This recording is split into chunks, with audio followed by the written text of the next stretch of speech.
Deep in the heart of Colombia, beyond the familiar map of mountains and forest, there is a river that seems to step outside ordinary nature.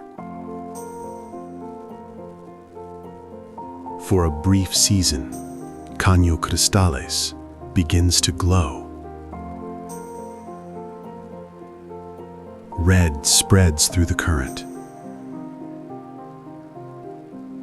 Yellow catches in the shallows. Green softens the stone. Blue gathers in the water and sky. Dark channels cut through it all, giving the river depth, contrast, and shape. At first glance, it hardly looks real.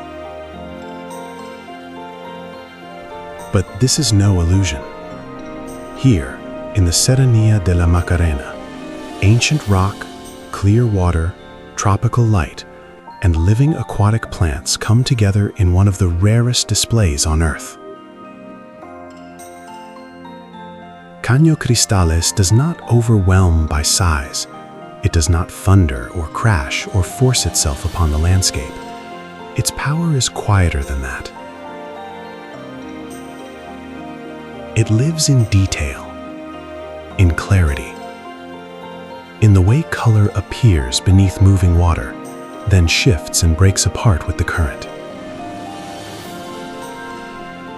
Across smooth stone basins and narrow channels, the river seems to bloom from within. The effect is so precise, so delicate, that it belongs only to a narrow moment in the year. Too much rain, and the colors disappear beneath the flow.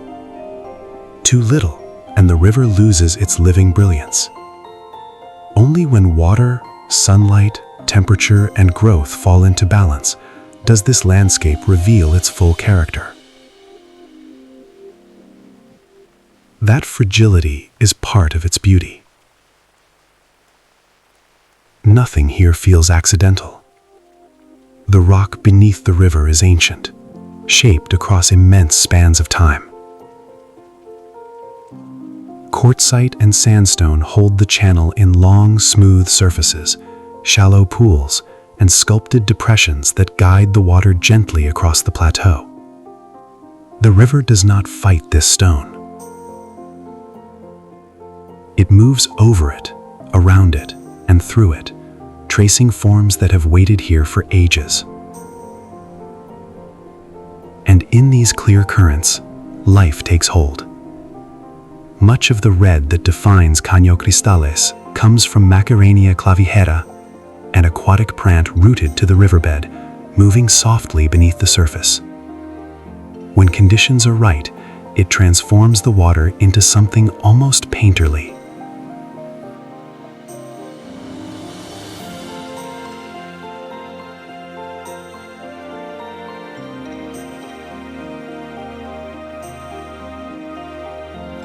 Not by covering the river, but by living within it. That is what makes this place so extraordinary. Its beauty is not laid on top of the land. It rises from relationship. Stone, flow, light, and plant life do not compete here. They depend on one another. A passing cloud can soften the color. A shift in water level can change the entire river. Even the angle of the sun alters what the eye can see. Overhead, the patterns seem painted by hand. At water level, they become even stranger, less like color placed on a surface, and more like colors suspended inside movement itself. Every few meters, the river changes its language. One stretch glows with rich crimson beneath a thin veil of current. Another turns gold and green along the edge of rock. Elsewhere, the water clears to reveal dark channels and pale stone beneath, simple and quiet, before the color returns again. Nothing remains still for long. Light moves. Water folds and opens. The river is always becoming itself, then becoming slightly different. And beyond the water, the landscape holds its own quiet importance. Serranía de la Macarena is a meeting ground of influences, where the Andes, the Amazon, and the Orinoco shape a region unlike any other. That ecological tension gives the river context.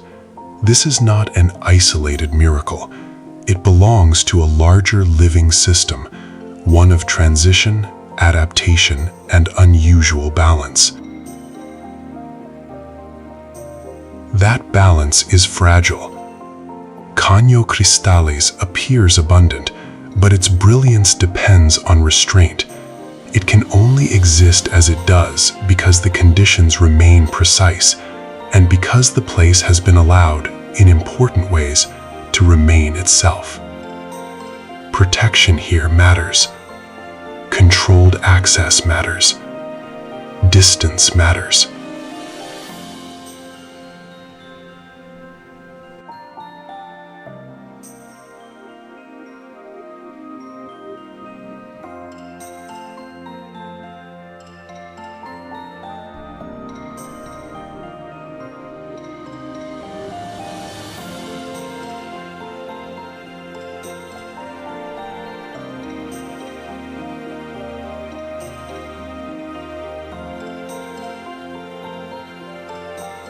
In a world that often rewards constant approach, this river reminds us that some forms of beauty survive only when they are not pushed too hard.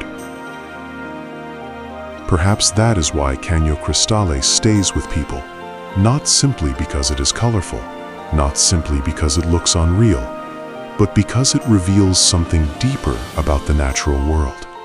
That wonder does not always come from scale. Sometimes it comes from balance so exact, so fleeting, that it feels almost impossible. A river of color, a living surface of stone, water, and light. A place that appears only when the land, the season, and life itself agree, and for a brief time, in this remote corner of Colombia, they do. Caño Cristales does not ask to be conquered. It asks to be noticed, to be understood carefully, to be remembered for what it truly is, not fantasy, but one of Earth's most delicate acts of harmony.